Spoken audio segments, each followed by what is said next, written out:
In this video, we're going to be talking about the 2 things that you need in order to leave that job, that relationship, whatever situation that's just not feeling aligned with you, that's not feeling good, that's not resonating anymore.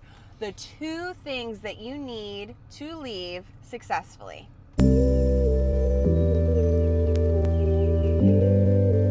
And if you're new here, my name is Jessie. And I'm Bee. And welcome to our channel. If you're returning, thank you so much for being here and supporting us and witnessing us. Awesome. So without further ado, we're going to get right to those 2 things that you need to let go.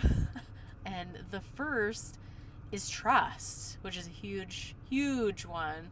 And from our personal experience, at least I'll speak on mine, when Bee and I came together and we knew that we had this joint mission together, right?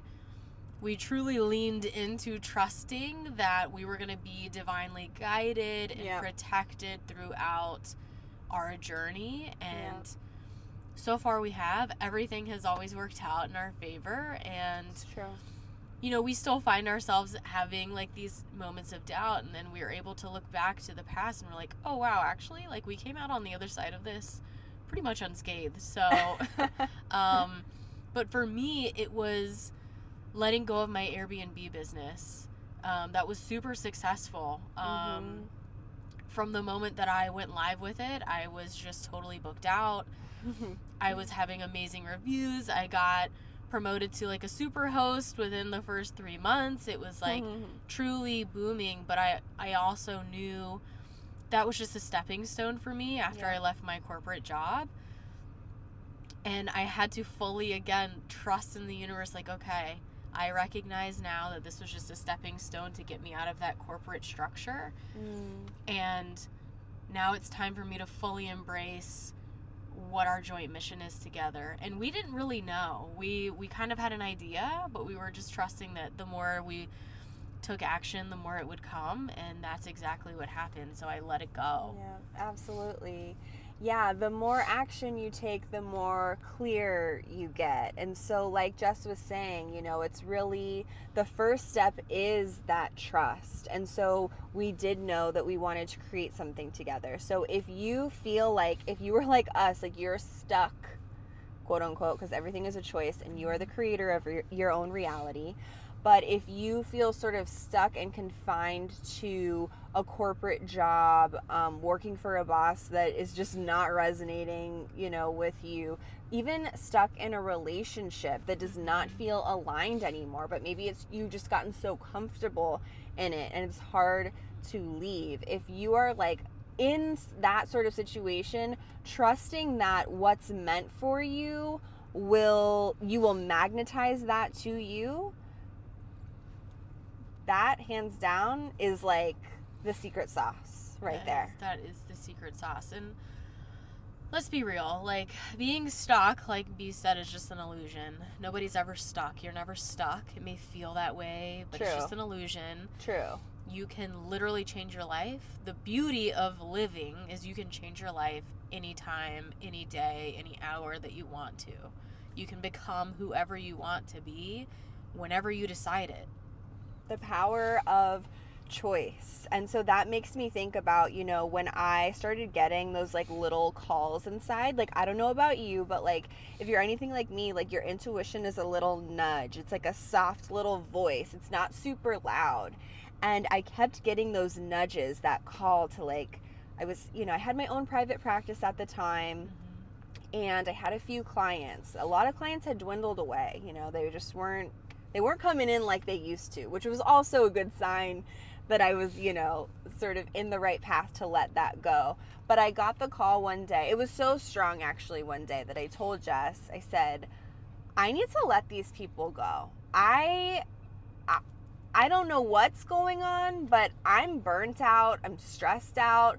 I only have a few clients and I feel like I can't do this. I've never felt this way before. Like, and I want to listen to that. And she 100% supported me. Like she said, let them go. Yeah. Let them go, girl. We gotta go. We gotta figure this out. We gotta figure out this mission. Yeah, because we knew that we had a joint mission. Like she said, we didn't know what it was, but allowing she and myself, we gave ourselves permission to let go of what was. That freed us up to travel. We spent like almost 2 months in Southeast Asia. We went to Thailand, we went to Bali. We had amazing, rich experiences there. It was really hard in like unexpected ways, and it was really beautiful. Yeah, and I just felt like we found so much of like ourselves and yeah, our connection there too. But so that freed us up. That was really great. But then we get into the next thing, which is like the second thing is taking aligned action. So yes, while that time freedom was really great and we traveled, and that definitely was a universal call. The universe was like, yes, go. And so we did. And then we got back. It was like, okay. Now what? Now what? Right. Because we thought, we were just supposed to be speaking to the world. We thought it was a podcast. And we were originally a podcast. We were originally a podcast with a totally different name. Yeah. And I can appreciate that season because that season was so necessary for us to kind of niche down who we were speaking to, what we're doing, and it has evolved over time, and the evolution came from us taking action. Yeah. We got more clear, okay, like, this is the path, these are the steps. Okay, I took this step, wasn't necessarily like in alignment, so I'm gonna like take another step and get more clear, right? It's not a wrong step. Nope. It's not a misstep.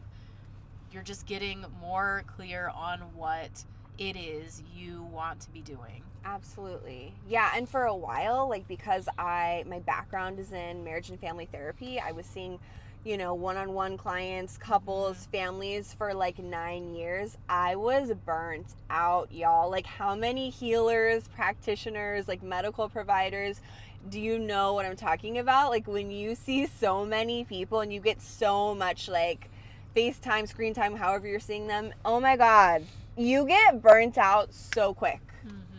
And I was doing that for 9 years straight. I really didn't take any breaks. So that was intense. So for a while I was just like, okay, it's this podcast where, I don't know, I wasn't like wanting to do one-on-one for a while.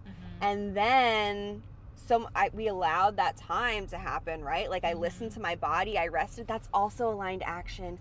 Resting. There you go. It's productive. And it's so productive because cocooning, resting allowed me to reconnect with that part of me, my soul, that loves to see people one-on-one, that loves to see couples. I want to work with people again. So I was reminded of that, and was able to rest up for that.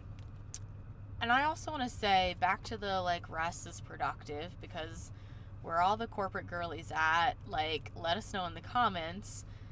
You feel I came from that background of always being like on autopilot, always having something to do, and feeling like, oh, if I rest, like, I'm not being productive. Rest is so productive, and we're not talking about resting as like laying in front of the TV and binging, The Last of Us, that series, or like doom scrolling on your phone for hours and hours. Like, we did so much meditating. We were guided to do more meditating when we were abroad, and that brought so much, I feel like, rejuvenation and recuperation on a soul level. Just totally unplugging. Yeah, absolutely. And it doesn't necessarily have to be meditating if that's like not your thing. And to be honest, there's so many different ways to meditate. It's not just sitting down, closing your eyes, watching your thoughts or whatever. Like, you can do a walking meditation, does those in the morning. That's a really beautiful thing, especially for people with ADHD, to like get that movement in while they're meditating. But also, like, there are things like embodiment practices, like what I teach my clients, like breath work, quantum flow. Those are things that accelerate, you to get into that flow state, to get you in touch with your intuition, your highest self. There's so much out there that you can do to rest. Rest can be just drinking a cup of tea, and I'm gonna like think about just drinking that cup of tea, and every time my mind strays from that, I'm going to go back to this cup of tea and what does it taste like? What's the temperature like? What's the cup look like? You know, it can be as simple as that. So let's expand our minds with what it truly means to rest. And there's different types of rest: mental rest, emotional rest, physical rest, spiritual rest. The list goes on. The list goes on and on. So to recap, trusting in the journey, trusting that the universe has your back, because it always, always does. And aligned action, taking those steps, will bring more clarity. Absolutely. And they can look like baby steps. Just focus on what's in front of you and do the next best thing. And all of those little steps, when you take a look back, get a bird's eye view, yes, that's all taking you to wherever it is that you want to go. But in that moment, yeah, it might not look like rest, but I want to like start my own business and be an entrepreneur. Why am I going to rest? I struggled with that so much. So just know that those baby steps are still getting you to the end goal. Exactly. And sometimes it's so easy to get overwhelmed when you're like, oh, well, my purpose is so big. It feels so big. I invite you to write 21 action steps that will lead you to your purpose, what you want to do. Just sit down, write 21 digestible action steps that you could take today, right now. Awesome. Challenge accepted. Let's go. Okay, so let's see what step is resonating with you most. 1 or 2. 1 was trusting in the universe. 2 is taking aligned action. What's resonating with you? Let us know in the comments. Hit that subscribe button if you haven't already. Like us. We love you so much. Take what you need, leave the rest, and most importantly, go love yourself.